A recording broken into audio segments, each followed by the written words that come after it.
Well, here we go. This is the review of the latest Kukirin A1, and in this video we're going to take a look at the speed, hill testing, suspension, have a look at the quality, some of its features.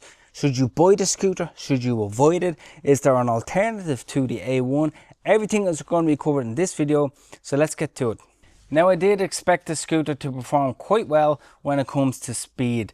So first of all, let's have a look at that and let's see how it's done. Okay, we're on gear 3, we are at about 80% charge, 49 volts, give or take. Let's see what top speed we can get up to.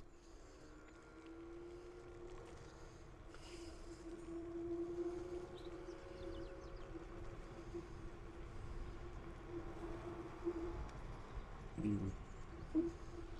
35. Bit of a hill here, not too much. Speed should still keep going. 38. We're still on an incline.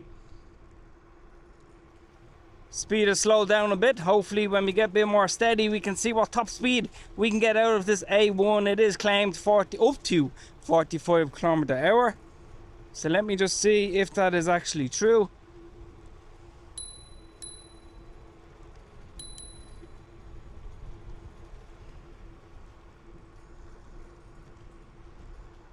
Okay, display says 40 km/h, and we are at 39 km/h top speed on the A1 model. This was asked by a viewer. Very quick tutorial here. If you live in a country where the speed is restricted, the scooter does come fully unlocked, but if you need to restrict the speed, you simply turn on the scooter, of course, with your key, hold down the left brake lever and simply press the power button twice. So when that flashes, the speed is restricted with a top speed of 25 km/h. Or to fully unlock the scooter, you simply do the same in reverse, double tap, and this goes steady, which means it is unlocked to the maximum speed possible. And to save this setting, you simply turn off the scooter, and then when you turn it back on, it will be saved automatically, so you won't need to do it again. Again, literally only takes you 2 seconds. Okay, so actually let's have a talk about the braking performance. So this is of course the A1 here, and behind me here is the G2. Now I'm going to talk about a comparison because that was actually asked on one of the videos of the A1. But basically, it's again, same thing, standard mechanical disc braking on this model. They do an okay job, no real complaints. And overall, quite happy with the braking performance. Let me do a brake test going down the hill. Let's slam my both brakes together. Okay, let's go. Whoa, yeah, brakes are actually adequate. Oh yeah, brakes are adequate enough, plus those tires, which are a new design for Kukirin, do a very good job gripping. Let's talk about hill climb for a second. Both of these models are 800 watts peak, and I've done the hill test of course on the G2. If you missed out on the G2 version 2 review, you can have a look at that in the Kukirin playlist, but I did of course do the exact same hill test on the A1, and all I can say is I was quite surprised. So let's have a look at that video. Okay, so let's first put the scooter onto gear 1. Okay, let's go. Gear 1, can I get us up this hill? The G2 just about did. Can this model? Okay, not a problem at all. Actually performing better than the G2. The G2 got only around, I think, 14 km/h, and this is pushing 18, 19. So actually performance wise, actually not too bad going up a hill. Let's go around the bend here, test it on hill number 2. Here's a bump. Yeah, I actually really do like the suspension on this. Okay, this hill is a little bit steeper. 0 start. Let's go. Gear 1. Keep in mind as well, we are at about 60% battery.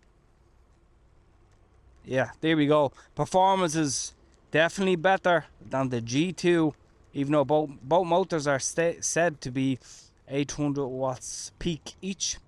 So to be honest, why was the performance better? I'm not sure. It was at 80% charge. The hill test that was done with the G2 was at a full charge, same spec motor.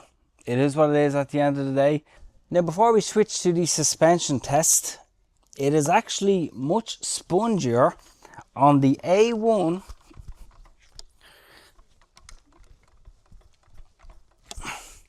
compared to the G2. So definitely happy with that, but take a look. Quick trail here, woohoo. Acceleration, actually, the initial torque is actually not too bad. Suspension on a rough trail like this is actually really good. Much better than the G2 version 2 that I just reviewed. Sorry if everything is bumpy here. I just want to see what the suspension is like even on grass with those tires. And it's actually surprisingly comfortable. Oh. Actually quite nice actually. Good bit of power from that rear motor. I know the footage is probably bumpy right now, but I just wanted to take it on a quick spin and just see. Let me just get down here and just see what it's like. Grass is dry today. Of course these are not off-road tires, but surprisingly it's actually okay on dry grass. Wet grass no, but on dry grass yes. And the suspension is actually very improved compared to the Kukirin G2. I never thought I'd actually say that, but there you go. So actually if you want to go off a curb, you just, because you have the ground clearance, you can easily go off curbs, no problem at all, just like what I did. So it's actually not a bother at all. Okay, so let's talk about some features of this model. You get 2 keys with the A1. Actually, if you just take a look, it's actually one of the smallest keys I've ever had. Actually, it's the smallest key that I ever had for an electric scooter. So you do get 2 of these. So to be honest, I'm not a fan of key starts and I probably never will be. But anyway, let's continue. So you just, of course, pop your key in here. Then you just turn on your scooter as you normally would, of course. I'll give you a look at the display now in a second. So you have, of course, a front light, which is very, very small. And, you know, you would definitely need another light on this scooter. So these are actually your indicators. I did actually let the scooter fall, and thankfully it didn't actually damage the indicator. It happened on the right side. It is actually still working, but I don't like when the indicators are actually integrated into the handlebars like this, but thankfully there was no damage. I'd rather them integrated like on my Segway or like on one of the latest InMotion climber scooters. But anyway, you have also a light here that I think is customizable as well if you want, but is like a standard blue light. Mudguard as well. You have your lights here as well, which is quite nice. Mudguard is not fully covered, so you will get water splashback on your trousers, but it is what it is. One thing I do like, this deck compared to this deck is actually quite small on the version 2. It's not really that comfortable, so if you have bigger feet, this is much wider at the top, gets more narrow down the back. But you also have this nice space here to put your foot on. A much more comfortable scooter. And I think the frame, of course, in my opinion, is more solidly built compared to the frame on this G2. Definitely something to consider if you're a bigger person and if you're traveling longer journeys. Go with the A1, hands down. You won't regret it. Also on the display, it actually tells you your voltage. And to change gears, you simply press the power button. So you can go into gear 1, 2, 3. And that's pretty much it for the display. Basic, but does the job. And handlebars are more comfortable than the G2 a bit, because it has this kind of nice curvature of the handlebars. So definitely more comfortable. The stem on the A1 is actually quite nice, to be honest. Seems rock solid. You have, of course, have a safety catch there as well. The stem on the G2 is still good. I'm not crazy about the design, so I definitely much prefer this stem because, of course, it looks a good bit more chunky, so I'd be more confident going a bit more rough with this type of design. Of course, the tyres as well, from a safety standpoint, actually are quite good. Plenty of grip, plenty of traction there. One of the things though that I don't like about it is that the kickstand is a bit too vertical.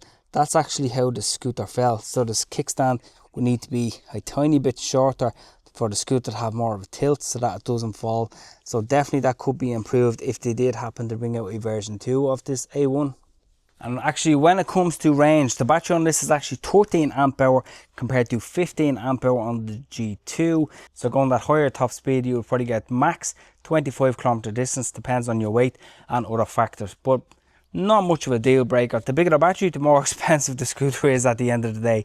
So it is what it is. To charge the A1, it's going to take 8 hours because it only comes with a 2 amp hour charger.